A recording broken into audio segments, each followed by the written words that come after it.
আল্লাহ রাব্বুল আলামিন ইব্রাহিম আলাইহিস সালামকে একাই একজন উম্মাহ বলেছেন, কিন্তু আমরা নবী মুহাম্মদ সাল্লাল্লাহু আলাইহি ওয়াসাল্লামের উম্মাহ। আমাদের ক্ষেত্রে উম্মার ডেফিনেশনটা কি আসলে? আমাদের ক্ষেত্রে কি উম্মাহ বলতে একজন ব্যক্তিকে বোঝায় না একটা জাতিকে বোঝায়? আল্লাহ পাক কিন্তু কোরআনে বলেছেন, ইন্না ইব্রাহিমা কানা উম্মাতান ওয়াহিদা। ইব্রাহিম আলাইহিস সালাম একাই একটা উম্মাহ ছিলেন। আমরা সিরাতের আদলে দেখি যে নবী মুহাম্মদ সাল্লাল্লাহু আলাইহি ওয়াসাল্লাম, সাহাবায়ে কেরাম রাদিয়াল্লাহু আনহুম আজমাইন, তারা সকলে একসাথে মিলে একটা জাতি গঠন করেছিলেন, যে জাতিটা আস্তে আস্তে পুরো বিশ্বকে নেতৃত্ব দিয়েছে এবং সেই মক্কা থেকে শুরু করে মদিনা হয়ে পুনরায় মক্কা বিজয়ের মধ্য দিয়ে পরবর্তী প্রায় 1200 থেকে 1250 বছর এই উম্মাহ বিশ্ব শাসন করেছে। আমাদের উম্মার ডেফিনেশনটা ব্যক্তিকেন্দ্রিক নয়।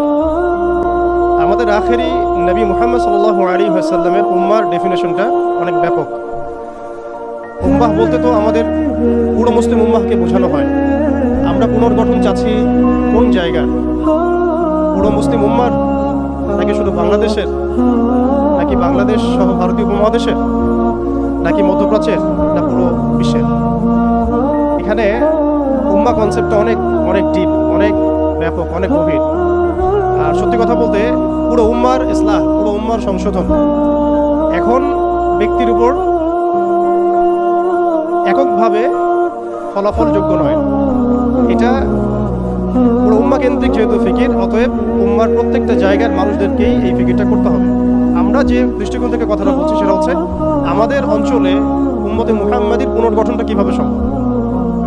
আমরা এভাবে যদি কথা বলতে চিন্তা করি যে আমি বা আমরা দায়িত্ব নিয়েছি পুরো বিশ্বের উম্মার হালত পরিবর্তন করার, এটা আমাদের উপরে যোগ্যতার চেয়ে বেশি দাবি হয়ে যাবে। এটা আমাদের পক্ষে সম্ভব না।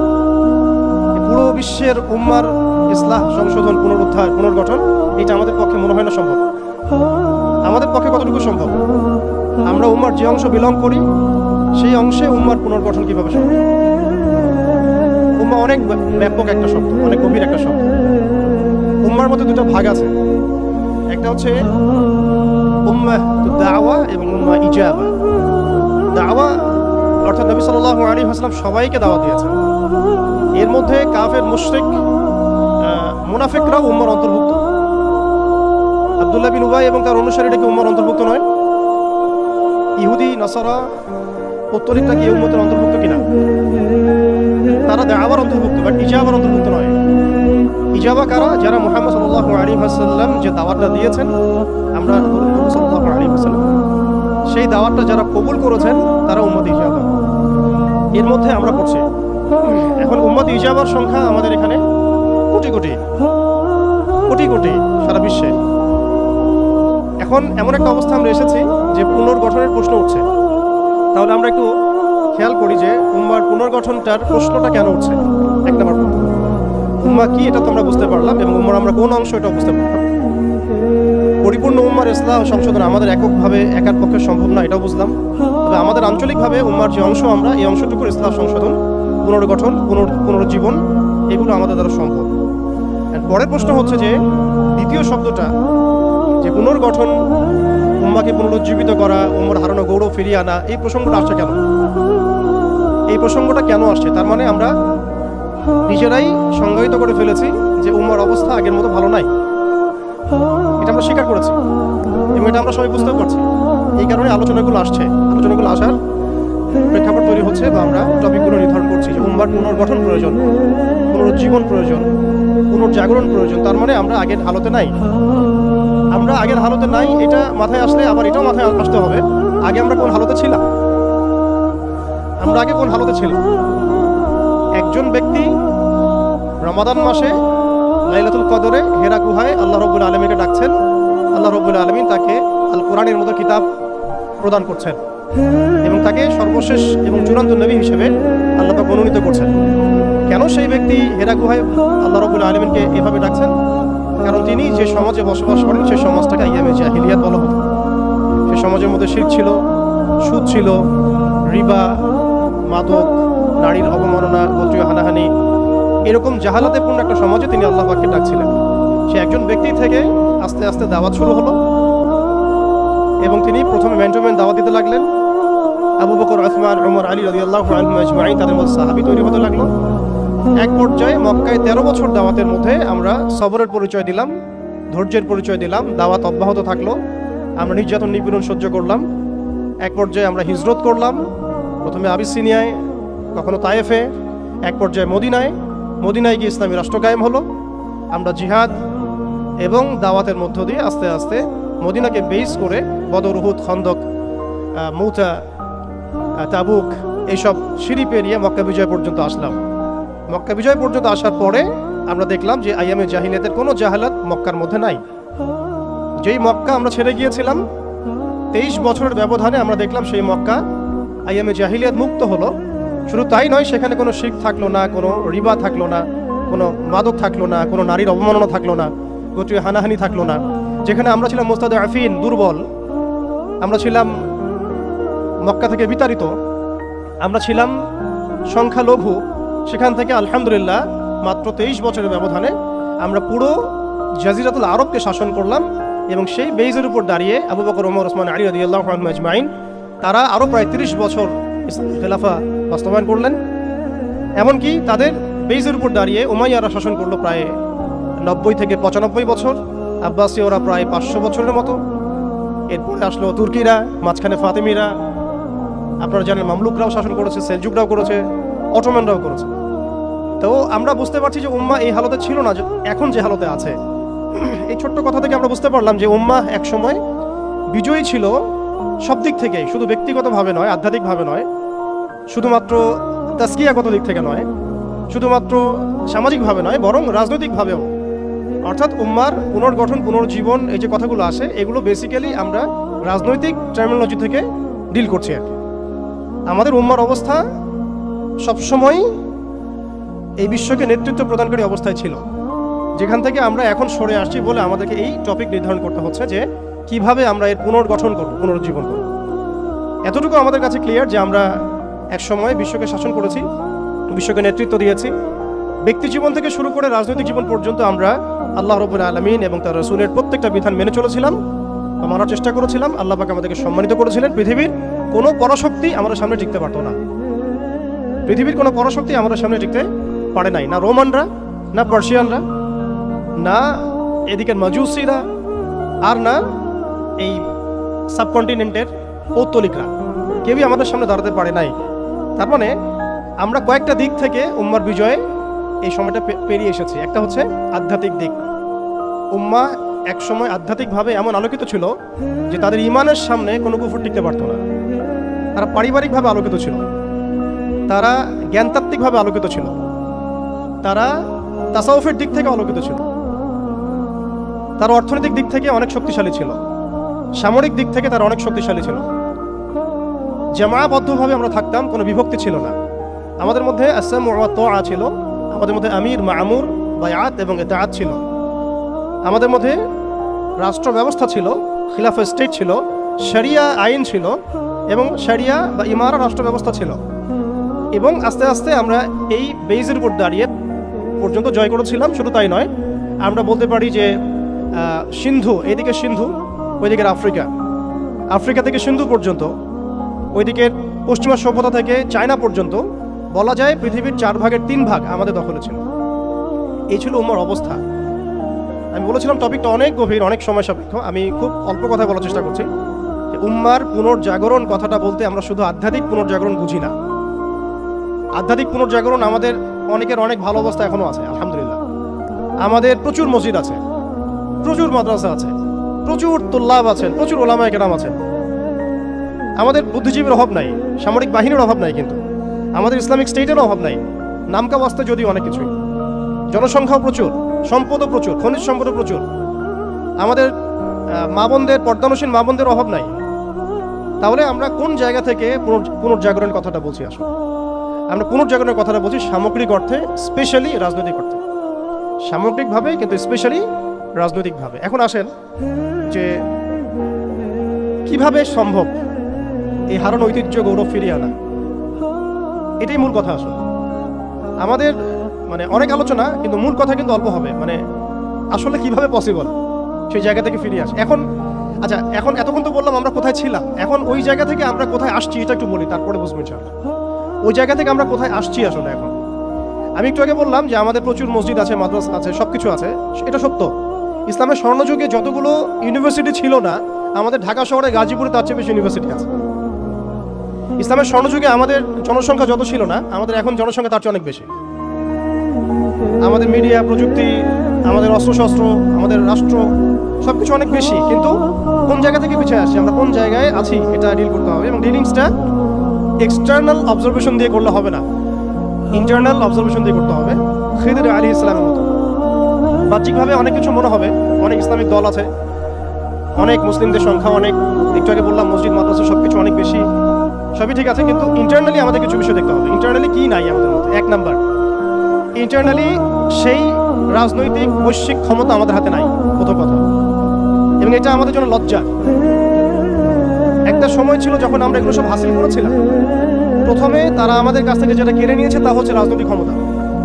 তারা আমাদের কাছ থেকে প্রথমে ব্যক্তি জীবনে ধর্মের স্বাধীনতায় হস্তক্ষেপ কেউ করেনি। কুফাররা, জায়নিস্টরা, কাফের, ফাসিক, মুশরিক, মুনাফিক, এদের যে ঐক্য জোট ছিল, তারা প্রথমে আঘাত করেছিল আমাদের খিলাফায়। তারা প্রথমে আমাদের ব্যক্তি জীবনে এসে আঘাত করেন, নামাজ পড়তে পারবা না, পর্দা করতে পারবা না, গরুর গোশত নিয়ে হাঁটতে পারবা না, দেখলেই পিটায় মেরে ফেলবো, এই জায়গায় তার আগে আঘাত করেনি আমাদেরকে।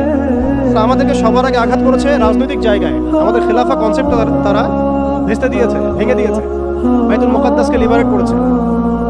এরপরে সেই খেলাফা কনসেপ্টটাকে দূর করে দিয়ে তারা 50 থেকে 57টার মতো ক্ষুদ্র ক্ষুদ্র রাষ্ট্রে আমাদেরকে বিভক্ত করে দিয়েছে। এরপরে শুধু তাই নয়, এটা তো গেল বিভক্তি, কাঁটাতারের বেড়ার, যেটাকে আমরা নাম দিয়েছি জাতীয়তাবাদ। তারা প্রথমে আমাদের মাদ্রাসাগুলো বন্ধ করে নাই, তারা ওয়াকফ বিল দিয়ে এইভাবে আমাদের মাদ্রাসা, আমাদের মসজিদ, ভূমিগুলোকে দখল করে নাই। তারা প্রথমে আমাদের রাজনৈতিক ক্ষমতাটাকে কেড়ে নিয়েছে, খিলাফা কনসেপ্টটাকে ডিস্ট্রয় করেছে। এরপরে 57টার মতো টুকরা টুকরা রাষ্ট্রে আমাদেরকে ভাগ করেছে। এরপরের অবস্থা আরও ডেঞ্জারাস। ওই রাষ্ট্রগুলোর মধ্যে তারা তাদের তাবেদার মুনাফিক শাসক বসাইছে। তাদের ধাপগুলো বুঝেন, কোন জায়গা থেকে আমরা কোন জায়গায় আসছি। তারপরে আমি অল্প কথা শেষ করবো যে সলিউশন হতে পারে কি কি, যদিও সেগুলোর বেশিরভাগই তাত্ত্বিক, প্র্যাকটিক্যাল খুব কমই হবে। আর প্র্যাকটিক্যাল কেন কম হবে? আমাদের কারণেই হবে, কারণ আমরা অনেক কিছু বুঝি কিন্তু কাজ করতে চাই না।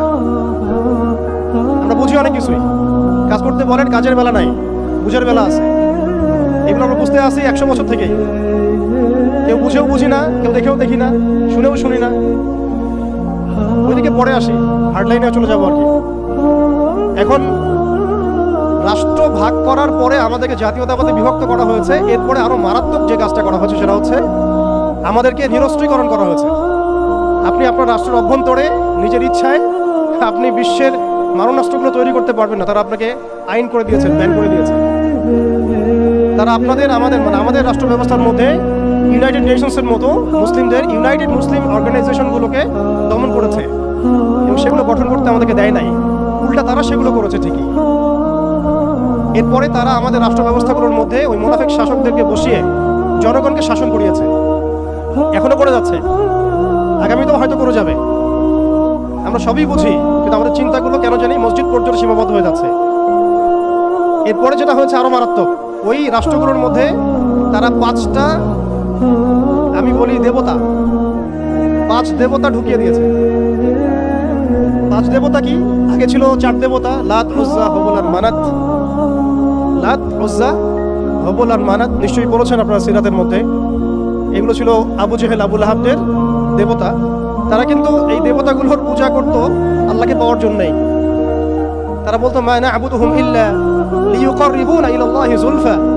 আমরা শুধু এই কারণেই এই লাত, উজ্জা, হুবল, মানাতের ইবাদত করি যাতে তারা আমাদেরকে আল্লাহ পর্যন্ত পৌঁছে দেয়। এখনো এই 4-5টা দেবতার আমরা পূজা করছি, বাট এগুলো ভিজুয়াল না, এগুলো হচ্ছে আদর্শিক, ফিলোসফিক্যাল।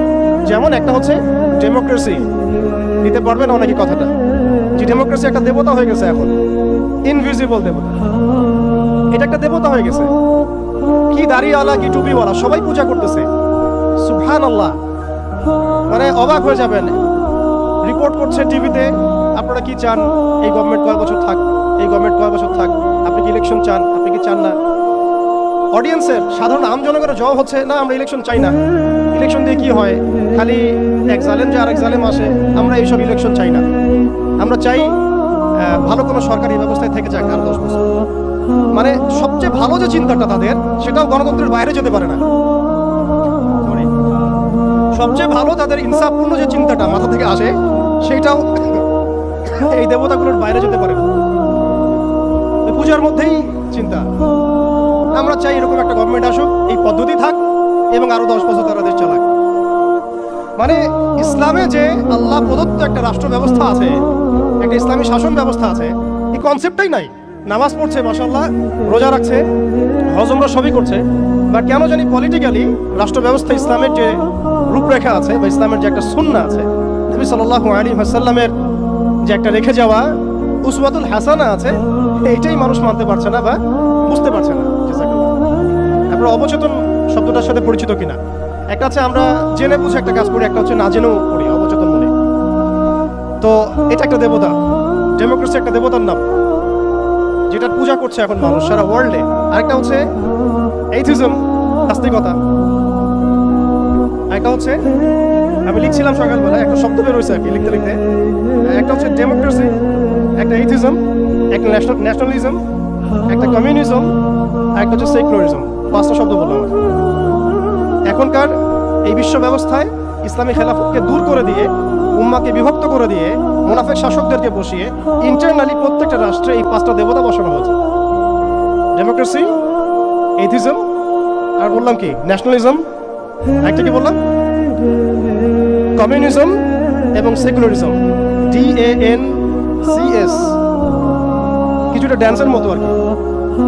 আসলে এরা বিশ্বকে নাচাচ্ছেই, এরা এইসব মতবাদ দিয়ে বিশ্বকে নাচিয়ে বেড়াচ্ছে আর কি। তারা নিজেরা নাচে না এগুলোতে, বরং তারা এগুলোর মধ্য দিয়ে মুসলিমদেরকে নাচায়। যদিও এটা এক্স্যাক্টলি ড্যান্স শব্দটা হয় নাই, কাছাকাছি হয়েছে আর কি। এখানে D আছে, A আছে, N আছে, C এবং S আছে।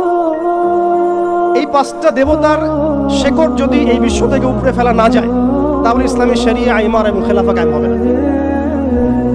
এবং যখন এই বিশ্বে ইনশাআল্লাহ তাআলা আগামীতে শরিয়া, ইমার এবং খেলাফা বাস্তবায়িত হবে, তখন এই 5টা দেবতার কোনোটাই বাকি থাকবে না ইনশাআল্লাহ। এই নাপাকিগুলো থেকে পবিত্র না হয়ে বা পবিত্রতা হাসিল না করে আপনি আমি যতই একটা গ্লাসের মধ্যে মধু ঢালি, আর আপনি দুধ ঢালেন, আর কোনো শরবত ঢালেন, ওই গ্লাসটাই নাপাক। আফসোস হচ্ছে আমরা এই নাপাকিগুলো ধরতে পারছি না অনেকেই। আল্লাহ পাক আমাদেরকে ধরার এবং বোঝার তৌফিক দান করেন। এই সিস্টেমগুলো ব্যর্থ, এই মতবাদগুলো ব্যর্থ। এই মতবাদগুলো তৈরি করা হয়েছে আমাদেরকে শাসন করার জন্য। এই মতবাদগুলো আমাদেরকে গিলানো হয়েছে আমাদেরকে ডমিনেট করার জন্য, আমাদেরকে পশ্চিমাদের দাস বানানোর জন্য, জায়নিস্টদের দাস বানানোর জন্য, IMF এর কাছে লোনের হাত পাতার জন্য, কোনো ডিসিশন নেওয়ার আগে, রাষ্ট্রের কোনো ডিসিশন নেওয়ার আগে ইউনাইটেড নেশনসের কাছে এই ভিক্ষার ঝুলি পেতে দেওয়ার জন্য।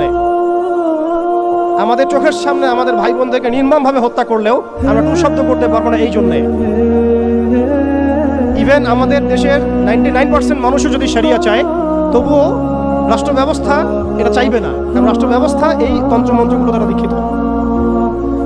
এর মধ্যে আরও আছে মানবরচিত সংবিধান, আরও আছে মানবরচিত বিচার ব্যবস্থা, আরও আছে আল্লাহর হালালকে হারাম করে ফেলা, আল্লাহর হারামকে হালাল করে নেওয়া। পুরো একটা তাগুতি এবং কুফরি সিস্টেম আমাদেরকে দেওয়া হয়েছে। কোন জায়গা থেকে? খেলাফা অ্যাবলিশ করার পর থেকে। আমরা কোথায় ছিলাম এটা আমাদেরকে বুঝতে হবে। এখনকার প্রবলেম কি সেটাও বুঝতে হবে, ক্রাইসিসগুলো, তারপরে আসতে হবে সলিউশন কোথায়। এগুলো ক্রাইসিস। তারপরে ডেমোক্রেসি দিয়ে কি করা হচ্ছে এটা আপনারা অনেকে জানেন, কিন্তু অনেকে আবার বুঝেনও না। এটা দিয়ে আল্লাহর হালালকে হারাম করা যায়, আল্লাহর হারামকে হালাল করা যায়। এটা দিয়ে আল্লাহর জমিনে মানুষের শাসন কায়েম করা যায়। এটার ধোয়া তুলে যে কোনো মুসলিম কান্ট্রি আক্রমণ করা যায়। আরব বসন্তের ধোয়া তুলে কি করা হয়েছে আমরা দেখি নাই?